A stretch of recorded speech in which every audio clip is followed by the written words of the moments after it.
to anybody that doesn't know, this is Paty Jager. She's written, was it 50 books? More than 50 books? Ooh. 55. Amazing. Wow. Including a couple series and standalones, right? Did you start the camera? I did. I always, when I started up, I always started. Okay, just to make sure. Anyway, she's here to talk about writing, publishing, and marketing. Thank you. Thank you for having me tonight. And yeah, I'm here to basically answer questions. I can also tell you, I got started with a small press. So my first 10 books were actually published with a small press, which is, if you don't know the difference, you've got your big publishers, the Simon & Schuster's and those kind of people. And then you have about 2000, I think it was around 2000, the smaller presses started because they could start doing it with all the ebooks and all that kind of stuff. They started making small presses where they just did ebooks, and then eventually they started doing ebooks and print books and that kind of thing. And I got in with the small press that had just started up. Back then I was writing romance, Western romance. I had my first 10 books with them were published, and then 2011, 2012, I had a bunch of author friends say, hey, you do so much of this already, because with a small press you kind of have to do a little more than you would with a big publisher. And so I already knew how to format a book and how to do all the things that you need to do, put up an ebook. And so all my friends that were already self-publishing said, hey, you need to do self-publishing, because you already know what you're supposed to do, and you make more money, and you could put out whatever book you want, because you don't have to have this publisher saying, well, we already have 6 of that kind of book in our lineup, so we don't want that book, because that's what they would do. That's what they do. So I decided, okay, what the heck, I'll try this. And so I started self-publishing, and it was not as hard as I thought it was going to be. I was nervous at first, but once you get it down, I write the book. Takes me the Hawke books and the Spotted Pony Casino books are 70,000 plus words, and they take me about 3 months to write. That's amazing. It's amazing. And then I have my Shandra Higheagle series, which is done. There's 16 books in that series. They were 55,000 plus words. They took me about the same amount of time, just because I had wiggle room, so I would take it. It's just one of those. I try to plan 4 books a year. That's my goal. It's 4 books a year. I've hit it pretty much every year. There's been a couple when things have happened and I didn't have as much time to write that I didn't get them done. But with the self-publishing, I write the book, I send it to a critique partner, and she goes through it and tells me hey, this is working, that's not working, da-da-da-da. I also send it I have beta readers. One of them studied to be an EMT and is married to a state policeman. And one of them is a retired policeman. And I send it to them to make sure that I have any of my accidents, that I portray them correctly for my EMT person. And then the police people let me know, hey, this makes sense, this would work. Oh no, that's just red lights to me. You need to do something different there. And so I have those kind of people that help me.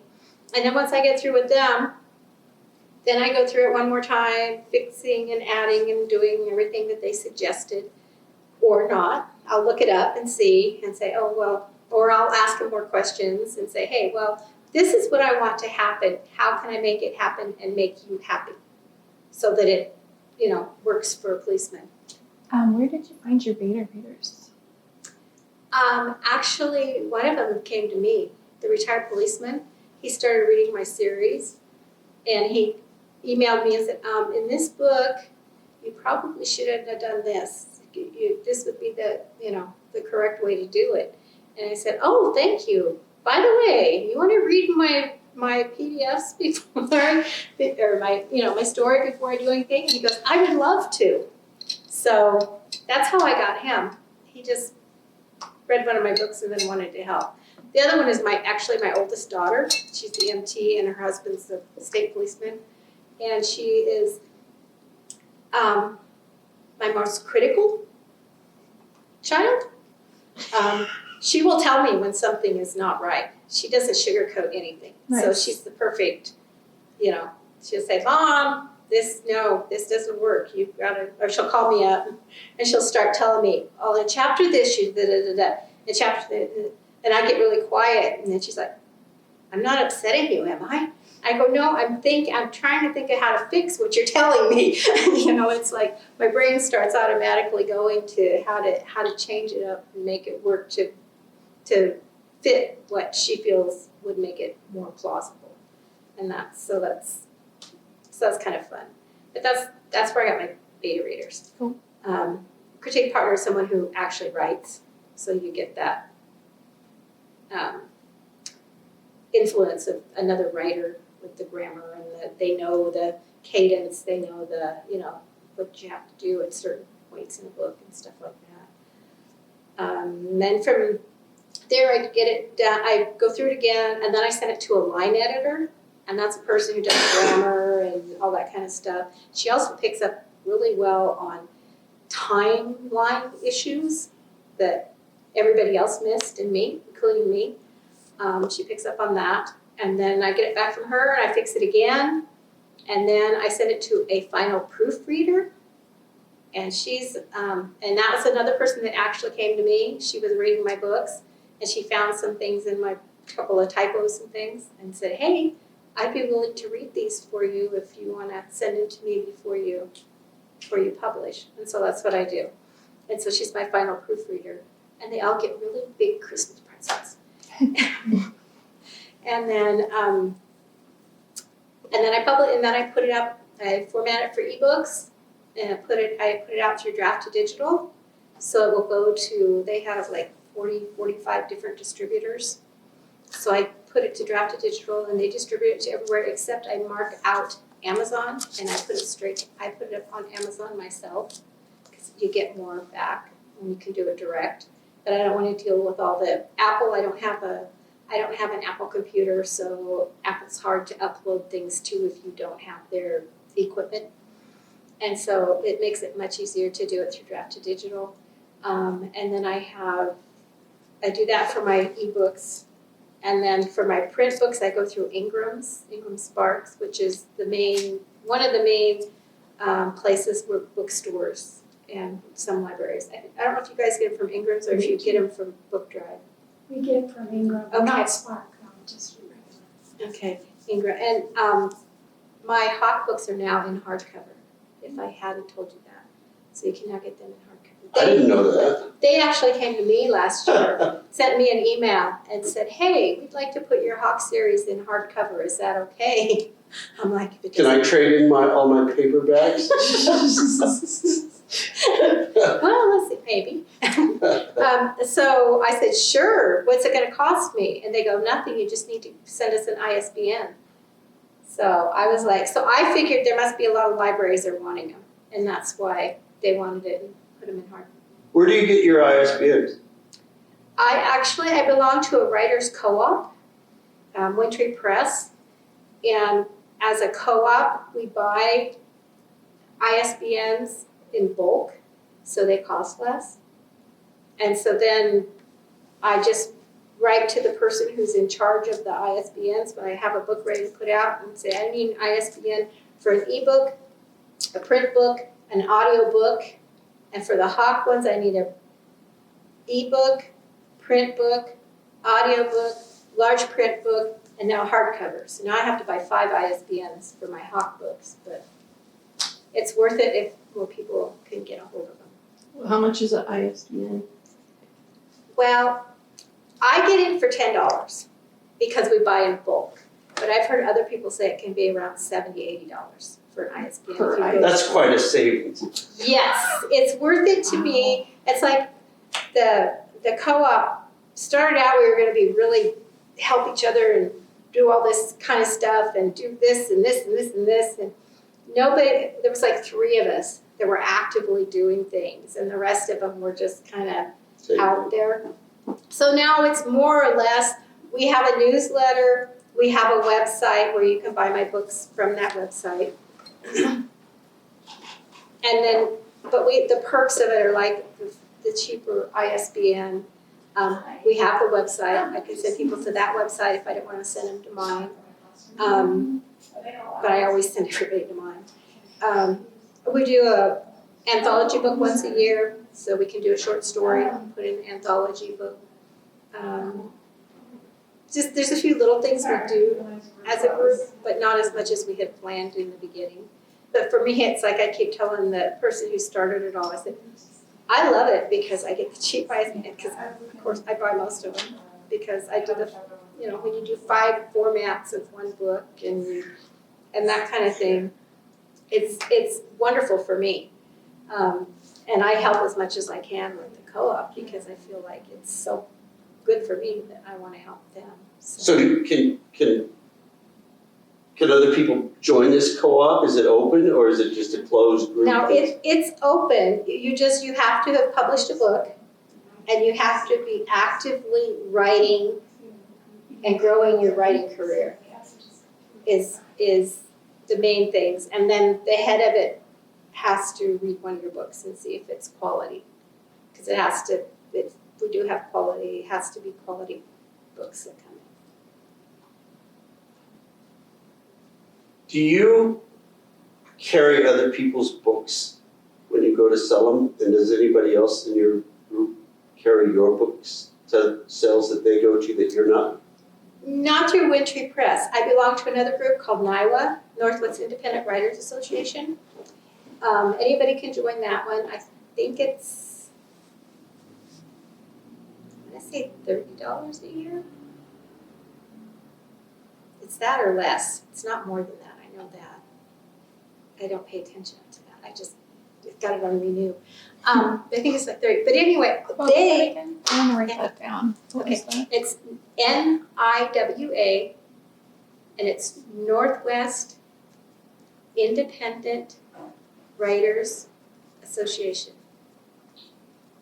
And we have a website, and they do events all over the state, and that's where we do, you sign, if you want to work, you can sign up to work the event, or you can sign up to have your books sent to the event if you're part of the group. And that's where, like, the last 2 years I've helped with the holiday market in Portland at the Expo Center. We have this huge booth. We had over 100 authors put their books in it. They're NIWA authors. And then we were able to sell all but 3 of the books that weekend. Amazing. I mean, we work hard at trying to make sure everybody gets books sold when we're working it. I also worked at the Oktoberfest in Mount Angel. We have a booth. It's a smaller booth there, and it's pretty crowded, but we sell a lot of books that weekend there.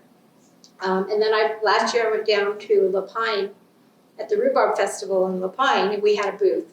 And there was 2 of us working it, but we probably had about 30, 40 different authors' books. So, and we sat there and sold books for the weekend. But there's things like that. NIWA was good for that, for helping each other sell books and physical books.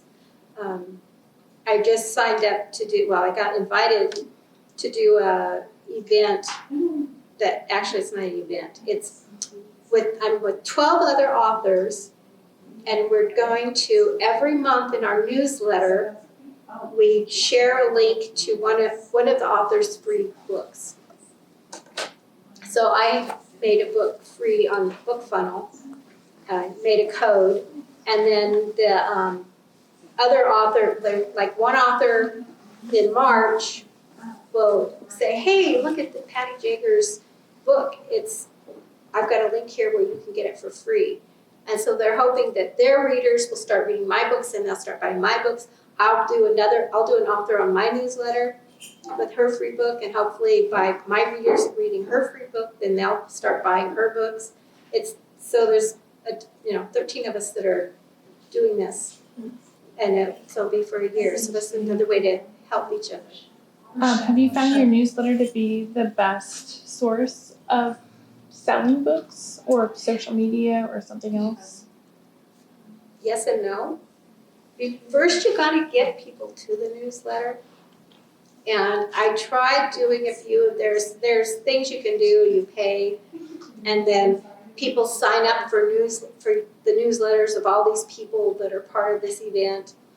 And then somebody wins a prize, and all that kind of stuff.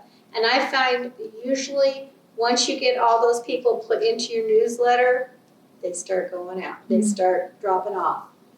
They just did it for the prize. And then once they get on, then they start dropping off. So your best way is the organic ones that read your book, see it in the back, join there. But they don't seem to do that very often on me. I mean, they buy my books, but they don't go to my newsletter. And I don't know. I do social media. I do ads on Facebook for my Gabriel Hawke series.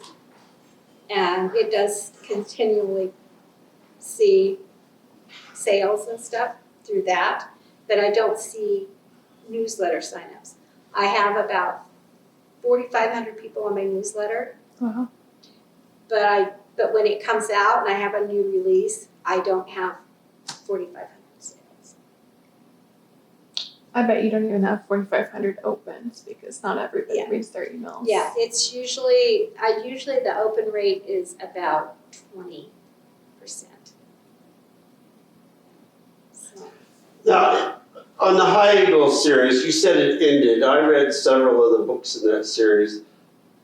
Did you end it where she could come back in another form as a ghost, or why'd you make a face like that? Come on. Where she comes back and maybe there's another person, or is that whole series just gone?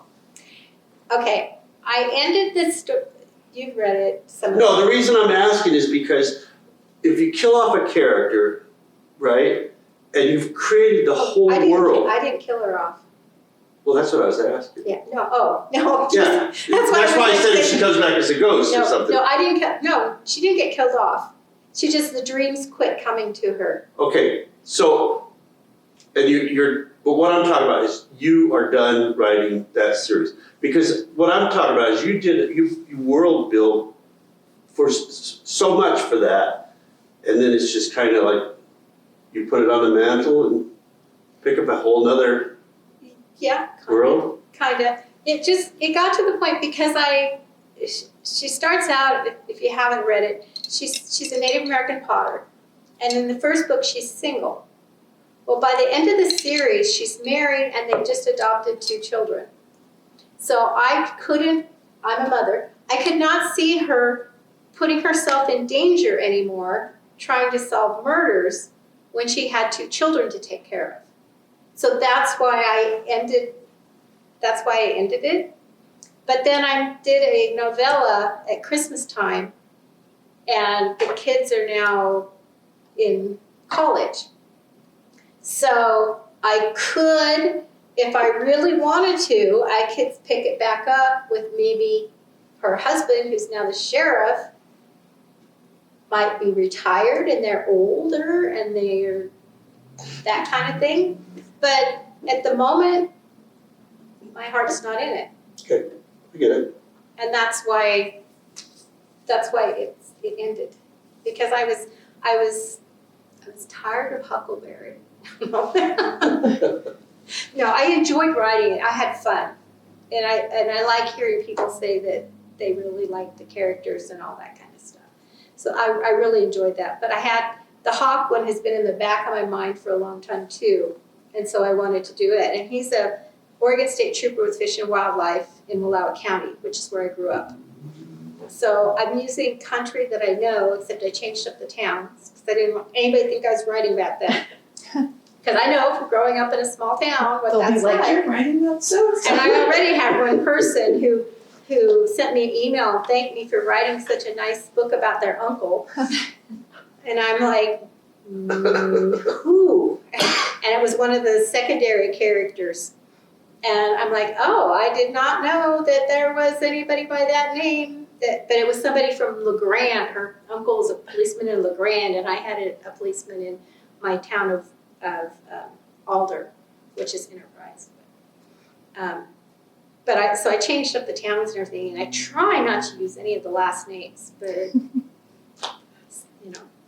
so that story is going. That's what I'm working on right now. It's book 12 in it. That's what I'm writing. And then my Spotted Pony Casino mystery series it came about because I wrote a short story for a contest, and it had she's a disabled veteran, so she's got one prosthetic leg, or lower limb, and I had her in this short story I wrote, but I had set it because the anthology had to be set in California. I had set it down in California, but I liked the character too much, so after the story, I moved her up into Northeast Oregon, Umatilla area, where I put my fictional casino. And so I have her, she's the lead in that series. And I really enjoyed writing those. And I don't spend time in the casino to write them, but I do spend time on the reservation. I go around and talk to people and wander around on it to get a feel for the area. Now, you just said you didn't go to the casinos. Why wouldn't you want to get there to get the atmosphere there? Well, I do, but I'm not a person who sits there and plays. Well, I'm not saying gambling or going there and smoking or something, but No. they still smoke and stuff in the casinos, right? So. Yeah, and that's why I don't hang I out mean, in them much. yeah. But I do go to get the aesthetics and that kind of thing. But I made a fictional casino so I could run it how I want to run it and not have to follow all the rules. Because if you used a real one, then you have to have all of their things Accurate. And I did talk to someone who worked as a security person in the Wild Horse Casino there on the Umatilla Reservation. And she gave me a lot of really good pointers and things and all that. And then I kind of go off of what she told me, and then I just kind of wing it from there and just kind of do my own thing. So I can do the fictional. And the book that just came out, The Pinch, in that one, I actually went over to Lincoln City to Chinook Winds. I was going to have it set all at Chinook Winds. Well, then when I got down to the nitty-gritty, I couldn't find accurate information on things that I needed to portray the story, right? And I ended up kind of making a couple of their employees not good people. So I decided it probably wouldn't be a good idea to call it Chinook Winds, so I changed the name of it and kind of flipped a few things around so it's not the exact same. So it's not Chinook Winds. It's now Silet's Bay. I So- have another question. Sure. Oh, you want to go ahead, Doug? No, I was just gonna ask, how do you get your final product back? You don't make these out there, Princeton. No, that's where I said I go through Ingram Sparks. It's a publishing. They publish the paperbacks. Because it says Wind Tree Press, so, Right, that's the co-op. okay. We use the logo and the name from the Wintry Press co-op. So when did you start writing? Like, have you always wanted to be a writer?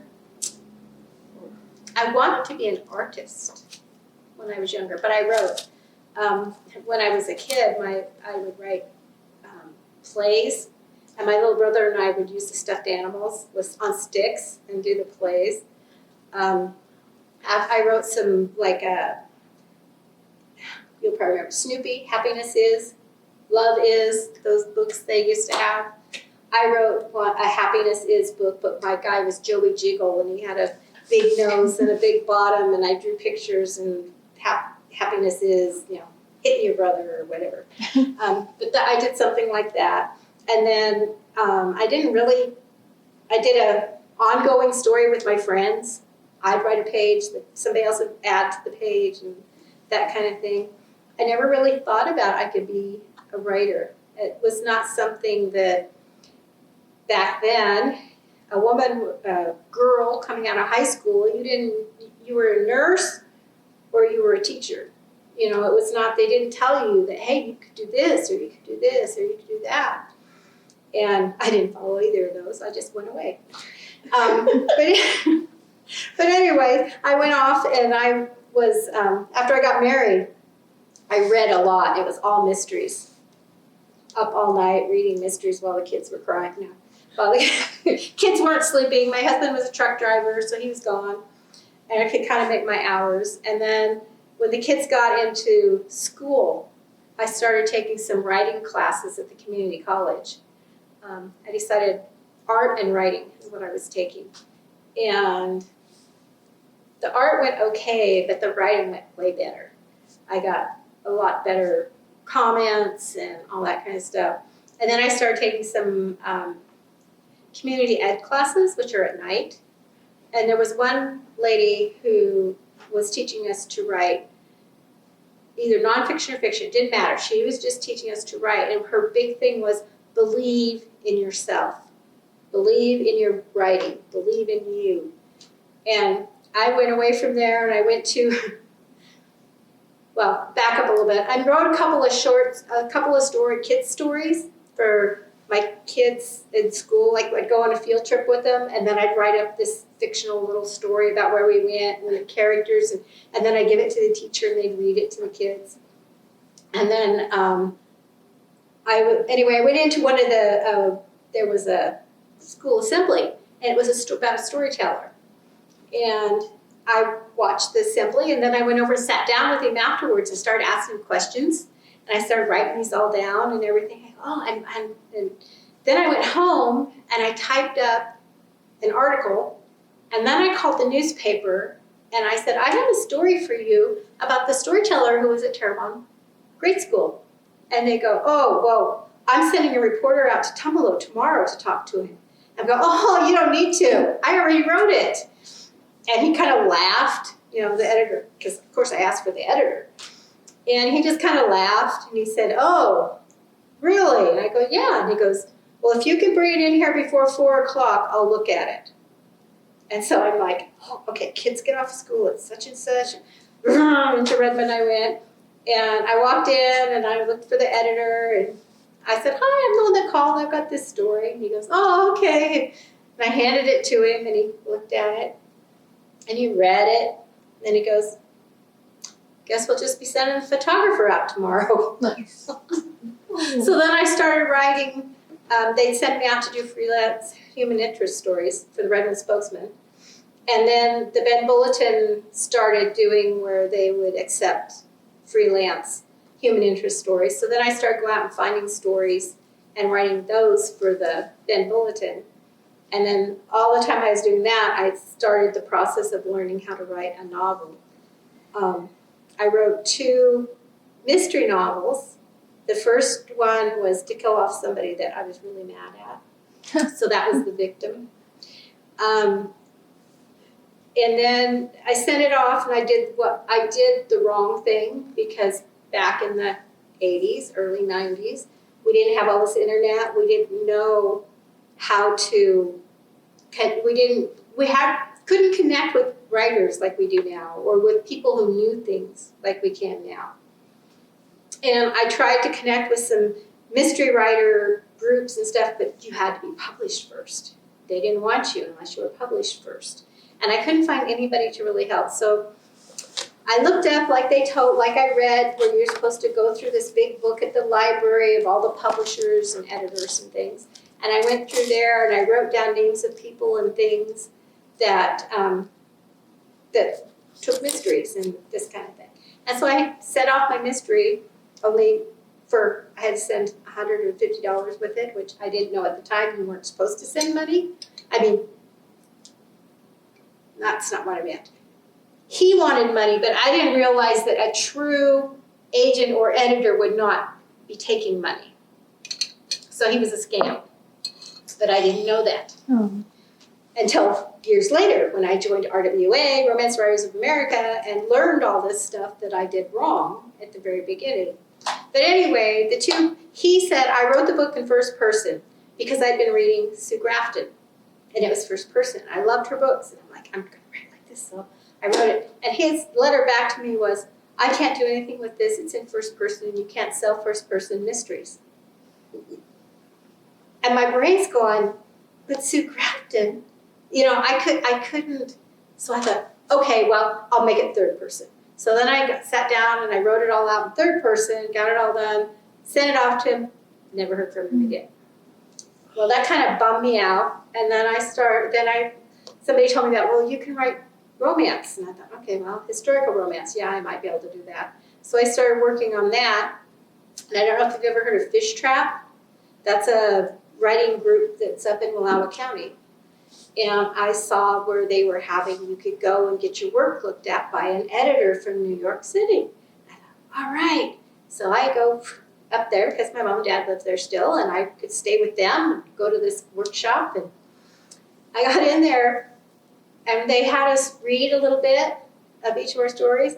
And I had no clue about literary fiction because I had never read it. I always read genre fiction. And some of these people started reading, and I'm like, this doesn't make sense. I was kind of like, I don't get this. Okay. Anyway, and then they go on to the next one, and they'd read from theirs. And they got to me, and I start reading a romance, which is taboo to anybody who writes literary fiction. And I started reading it, and they all start kind of leaning away from me. And I'm like, is it that bad? I couldn't believe, I'm kind of like, and the editor was Lisa Knight, I believe it was, agent or editor. I can't remember which she was. But anyway, she stopped. She goes, have you ever heard of RWA? I'm like, no. She says, come see me after this workshop. So I went there, and so she gave me all the info on it, and so then I joined that. And they had wonderful workshops. They had conferences all over the place you could go and learn. And by the time I got ensconced in that and doing all the writing romance and stuff, I kind of pushed the mystery to the side. But then I finally, 5-6 years ago, I decided, you know what? I'm tired of writing the romance. I want to write what I want to write, which is mystery. And so I just got some books, and I joined some mystery groups, and because now they let you in. You don't have to be published in mystery first. And so then I started writing mystery, which is what I've wanted to write from the beginning. So now I'm in my happy place. Well, several of your mystery romance or whatever are here on the shelf, and I've read them, and they are very good. The historical? Yeah. But you just quit that one too, I just kind of, yeah. huh? Wow. You just, after a while, it just, I can only do so many horse chases and Yep. fights. I get it. Because I have romance, but not like your typical romance. It's like, I have a lot of guys that read my westerns, my historical westerns, because they're almost like a regular western with a romance in there. Yep. It's because I like action. I like a book that moves. Can you talk about how you go about finding a publisher? What are your choices? What are your first thought processes, and to arrive at your choices to getting a publisher? Okay, well, first off, you have to go figure out which publishers publish the type of book you write. Okay. You have to figure that out, and then you have to see not just the type of book you write, but how many people do they have that write that type of book too? Because they're only going to take on so many authors In that style. Okay. But at the same time, like if you write mystery, you need to make sure the publisher publishes mysteries. Yeah. That's That's that the kind of first thing. thing, yeah. That's the first thing. Yeah. And then you go and kind of see what kind of what their authors are, who their authors are, and then you have to find out if they accept unsolicited submissions. Okay. Which means that they would want your first 3 chapters. Sometimes the whole book, just depends. If they don't accept them, then you have to go through agents first to get to them. Okay. There's all these gatekeepers when you're going that route.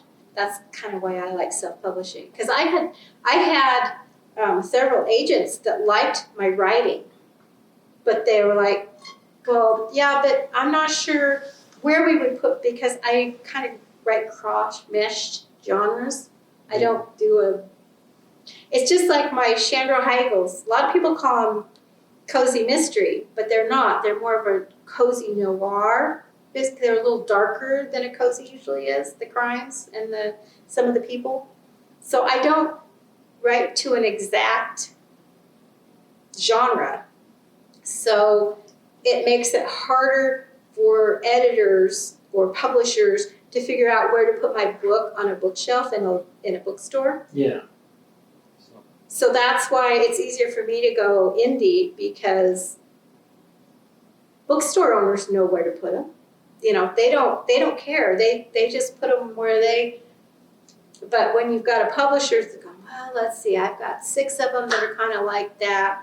So no, I'm not interested in this one. Or I've got, but these don't fit here and it doesn't fit here. So it's going to be too hard to try and get bookstores to buy it. So we're not going to deal with it.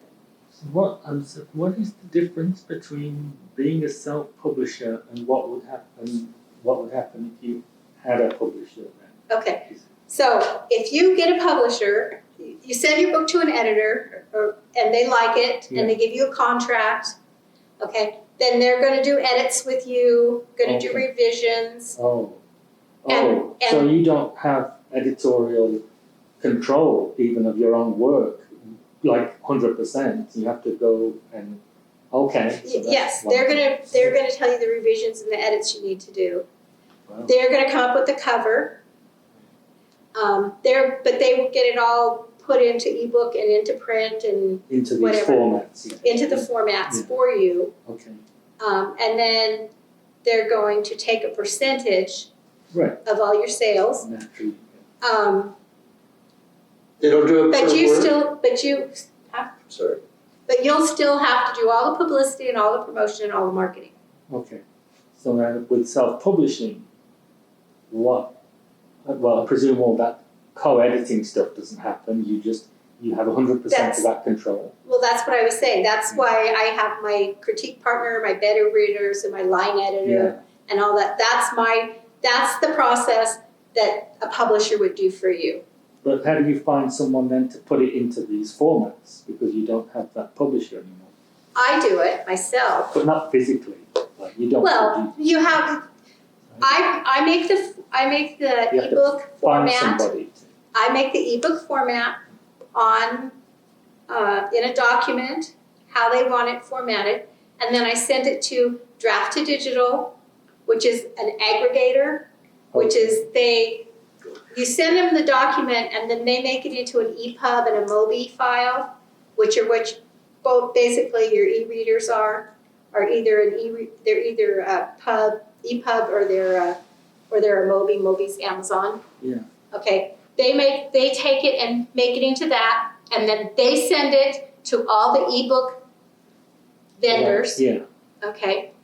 Then for the print, Yes. I format it on my document. Yeah. And I put it in a PDF. And then I have a designer who makes my covers, cover designer. And I send her cover and my middle to Ingram Sparks. Okay. And then they put it together into a print book. Oh, okay. So Ingram Sparks is a company that. Yeah, but makes there's other, Amazon will do it too. Yeah. It's cheaper through Amazon, but bookstores won't buy from Amazon. And do any of these take a percentage, like the publisher would take? I'm sure a bigger percentage. But The ebooks, they do take a little bit. the aggregator. Yeah, the aggregator. Yeah. The Ingram Sparks, you just pay for the print book. Oh, flat fee kind of thing. Yeah, you pay for the print book is what you pay, and then you add to it to sell it. But you have to do. I would like to sell them for less, but I can't, because when you put in the thing, a book like that cost me about $6 To make. to make. Yeah.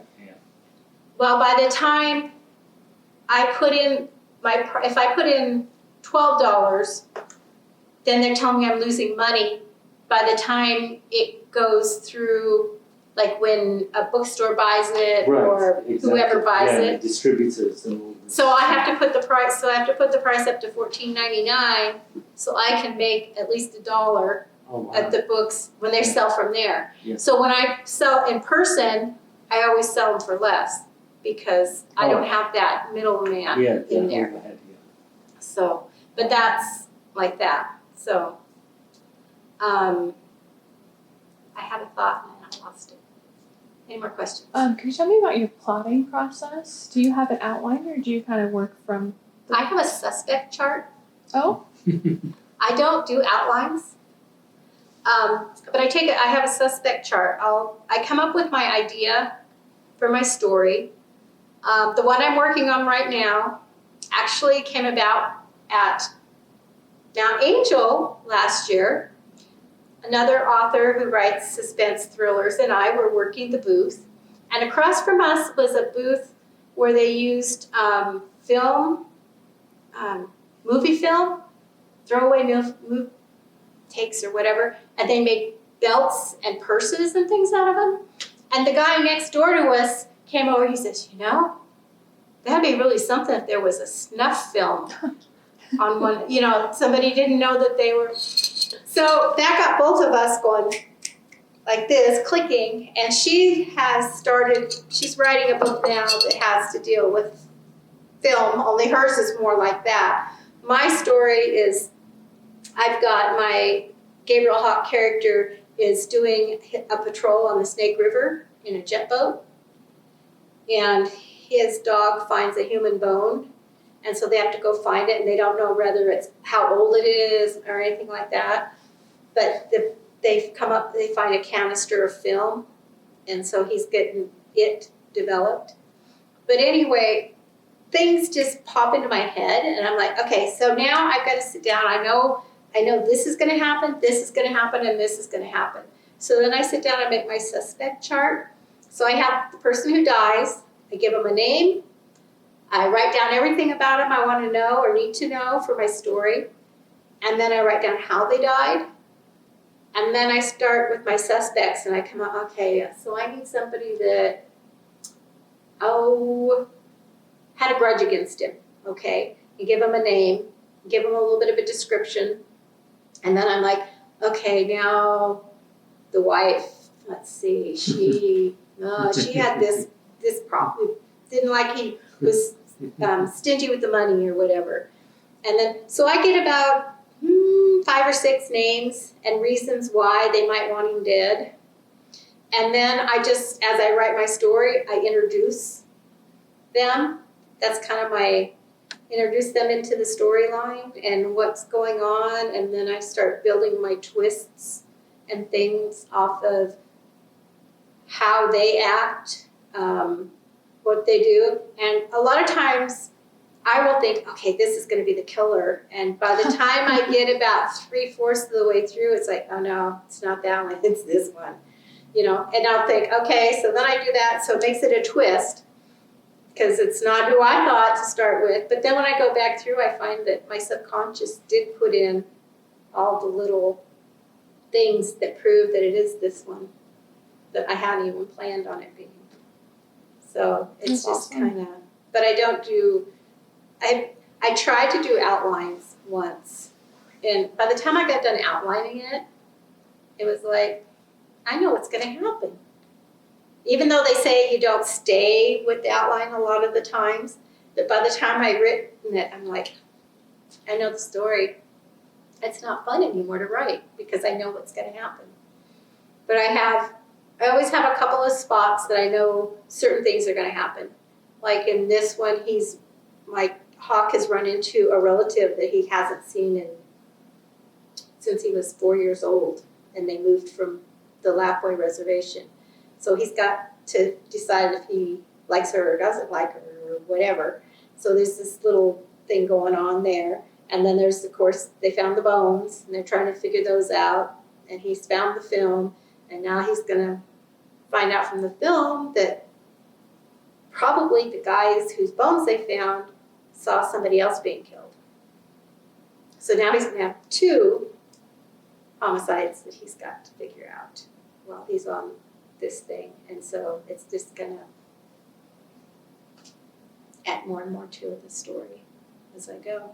But that's how I just kind of, like I said, I'm not a plotter, but I'm not a complete pantser either, because I do this chart and I do the, do know certain things that are going to happen, but not when they're going to happen. How about your covers? What's the process for those like? Pretty, well, it was really easy when my daughter was doing them, because her and I were on the same wavelength. And I'd say, okay, this is my title. This is kind of what the story's about. This is what I'd like to see on the cover. And then she'd send me 4 or 5 mock-up things that I could look at and say, oh yeah, I like this and I like this. And then she would put my covers together and put them in the right format that I had to send them to Ingram's. And then, I don't know why, she's got 6 kids and a farm, and she's decided she doesn't have time to do my covers. I just haven't figured it out. But anyway, I said, okay. And so then I tried several different other, and I finally came across another lady who does it the same process and doesn't charge you for every change like some of the others were doing. And I wasn't used to that, because my daughter would just say, okay. And I paid her, but she didn't charge me for changes. And so I found this new lady, and she doesn't either. She does the same thing. Basically the same thing. I say, okay, this is my story. This is kind of what I want on the front. Sometimes I'll send her some pictures and say, hey, will one of these work for a background? What about this or that? And she sends me several mock-ups, and I tell her, okay, I like this and I like this. And that's how we do it. And then I said, okay, great, I like this. Okay, now I need the ebook cover and the audiobook cover. And as soon as I get it formatted for print, I'll tell you how many pages for the print cover. Because she has to know that to make the spine width on those. So, and there's tons of people out there that do book covers. All kinds of them. And you really need to, when you start out for a book cover, if you're going to do it, if you're going to go independent, is get a couple of people, just say, hey, this is my idea, and see what they do, and see if they come even close to what you're wanting. So you're not wasting your time with one person that just doesn't get what you're saying, so you're not just kind of banging your head. Cool. As an artist, you never felt inclined to try to make your own covers? It's a different kind of art, maybe. Yeah, I like taking photos. Oh, okay. I'm more into photos now than the other art. So a lot of the covers are pictures I've taken. This one I took. That one I took. That one my daughter took. It's her son is the dead person in the sleigh. Although she had him in a wheelbarrow, and then she took the body out of the wheelbarrow and put it in the sleigh. It was pretty crafty that way. And I took that one. What about the one behind you? I took that one in Montana. That's gorgeous. Yeah. My husband was stealing equipment now. He was asked to move some equipment for our son-in-law's father asked to move some equipment from Montana to Oregon. So we went over there to pick it up, and he had one more little spot on his trailer, and he said, oh, that'll fit. It was a little calf squeeze chute. So he stuck it on. We got all the way back to Ontario, and the cousin called and said, did you guys load up the little calf thing? That's the neighbors. Oh, no. My brother did that to me with the chimney owens. So we unloaded everything, and then next week we took it back. Oh, man. So yeah, that was fun. Almost every one of these I took the pictures, because I tend to go to the area where the book's set in Wallowa County, and I go take pictures and get ideas for things. Oh, and I took this one. This one's in Iceland. I went to Iceland. And the molten lava pits are really cool. Have you written any books set in like Harney County area? Yes, two of my historical westerns, Brody and It's Davis. Mm-hmm. Yeah. The title's familiar. Yeah, they're both set. I started to write the Letters of Fate series, which were like a mail order bride, only reverse. The guys get the letters that bring them to Harney County. Oh, cool. Yeah. So, and then that's where they find their women that they marry. Those are here. I can vouch for that. Those are there. So, and you guys can have one of the books. I have a new cover. As you can tell, this one. I took the face off of that one and made it this way. So it's an old cover and they've been around for a while, so they're not in any condition to sell. So you can have one of those. Yeah. And then there was one set that printed with some faded printing. You can still read it, but it's just kind of faded, so I don't like to sell them. So you're welcome to pick them up if you want to. Thank you. And then this is when I go to conferences and stuff, I call them my first chapters, and I have the first chapter of each of my mystery series, first book, in here, so people can get a taste of what my writing's like. Oh, that's fun. And I also did that with my romance ones I have. Did you find that was effective in terms of selling?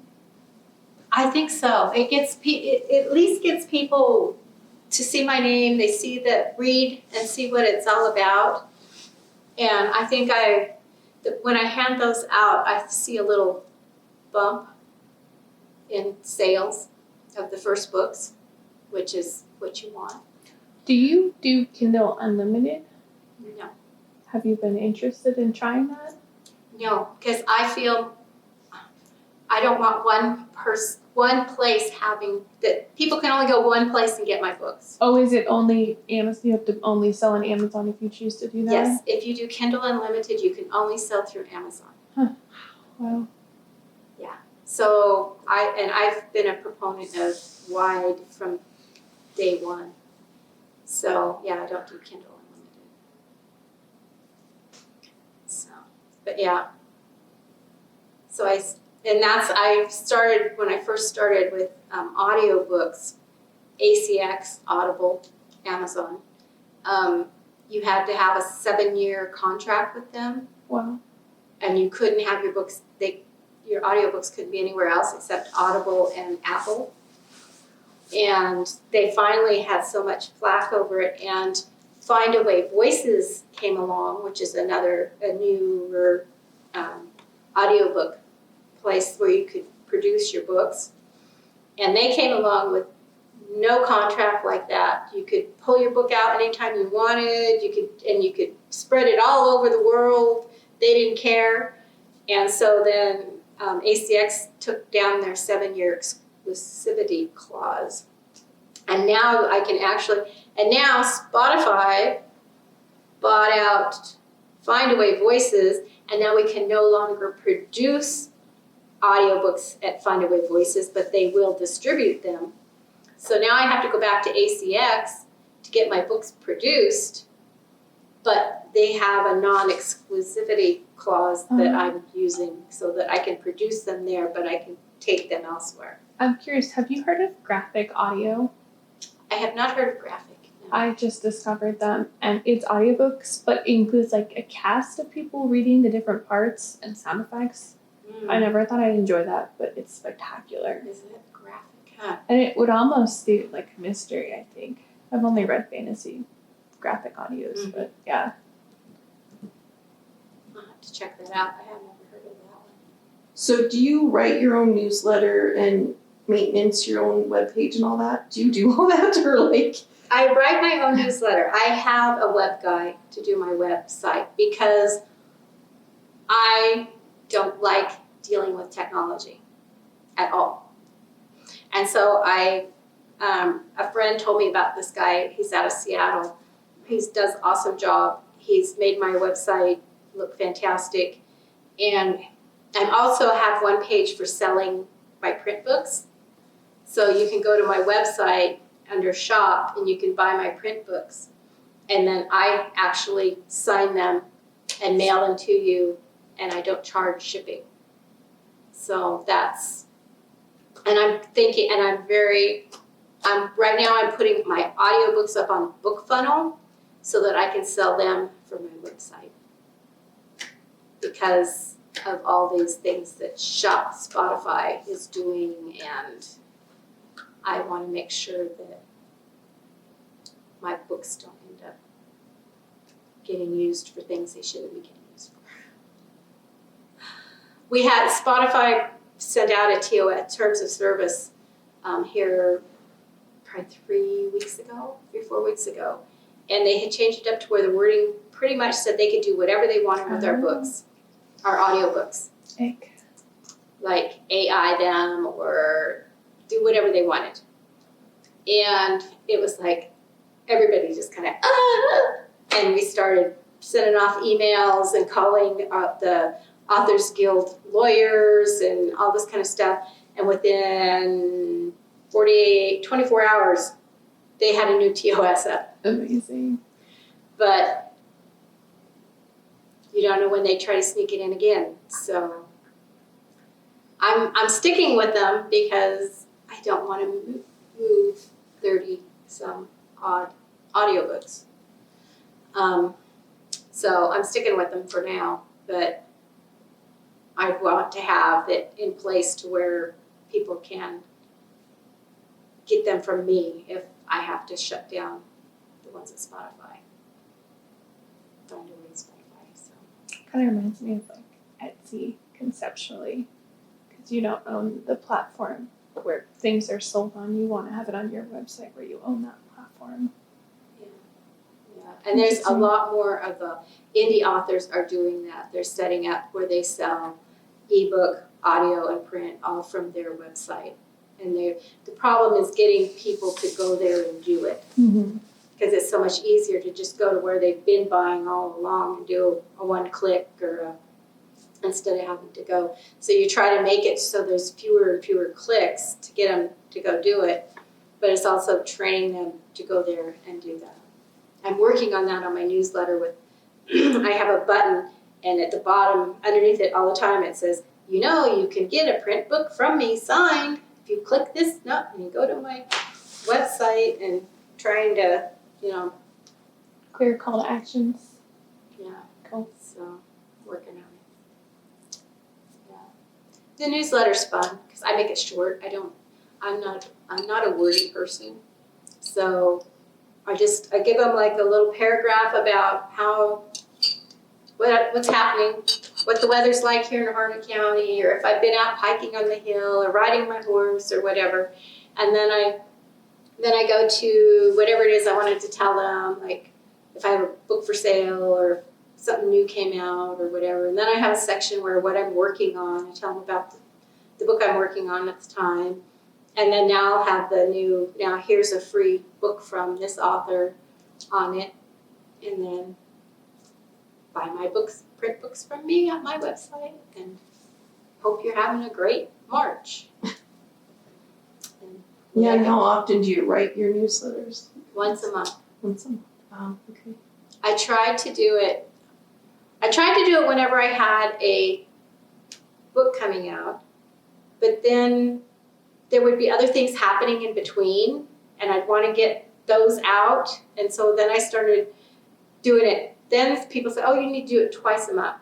I tried twice a month. My people, I polled them if they didn't even like getting 2 a month. So I'm like, yes. So now I'm down to just 1 a month. It usually goes out, I don't do it an exact day, but it's usually the first or second week of the month it goes out. I try to do it on a Thursday so that they have a weekend. It's fresh in their box for a weekend to read it or whatever, so they're not because if you give it on a Monday, they're going to forget about it by the end of the week when they have time to read it, is my thought process. So when you're going to Pendleton this week, or is it tomorrow? Is that kind of, do you go to these conferences to get ideas on books or to get kind of facts on books? Yeah, what I'm going to tomorrow is MMIW. I'm a big proponent. I have one book that's all about it in my Hawke book. I bring it up in every single one of my Spotted Pony Casino books. I give money, I give proceeds from the one book to an organization that MMIW teaches things and stuff like that. And the conference that's going on, I just want to go learn more, find out more. My daughter, whose husband's in the state police, gets very upset with some of the stuff that I say in the books about law enforcement, but I'm coming at it from the point of view of the Native Americans, because that's who I talked to first that got me all interested in it, is one woman who has lost 4 family members. And 2 of them were murdered, and 2 of them they've yet to find. And she's pretty sure that they're somewhere out there dead. And another person I talked to, and it's their point of view of how things are not done in as speedily as they would be for other people. And so, yeah, I'm coming at it from a different perspective than my daughter, whose husband's a policeman, and he doesn't like the fact that I say. And that's fine. I'm just putting out there what I learn and from that point of view, because that's the point of view that I'm writing from. So, and that's why I wanted to go to the conference tomorrow, is they're talking about it and what's getting better about it and what they're doing more and all that, so I can incorporate more of it in the books. So it's a research trip. Cool. I like to do research trips. They're fun. I have one last question Sure. for you. Have you heard of Book Talk? Yes. Have you tried it? I have a heck of a time with TikTok. I have trouble putting stuff up on it. I have a admin type of person that helps me with stuff, and she said, "Oh, I'll get you on TikTok." Well, she put me up there, but I can't find me. But then yet there's one that I started that I can still put stuff up on. And I don't know what's going on. And I try to put Book Talk on my stuff when I do actually do a video or a whatever, but I'm really bad. I think of it when I'm like out feeding the horses or I'm doing something, and then I get back in the house and it's like, oh, I gotta go do this, and then I forget and I don't do it. Some days I remember, and I have a tripod and I put my phone on it, and I have a little remote clicker thing, and I do get things done, but not as often as I want to. I would like to do it more and get more into that.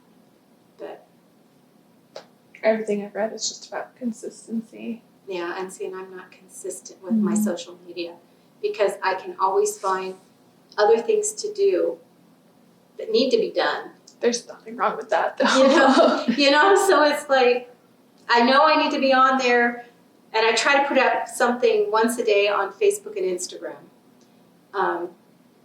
Because TikTok is the video. It has to be a video, and I'm not always doing a video, although I have been with my dog lately. I guess I should be putting her up there.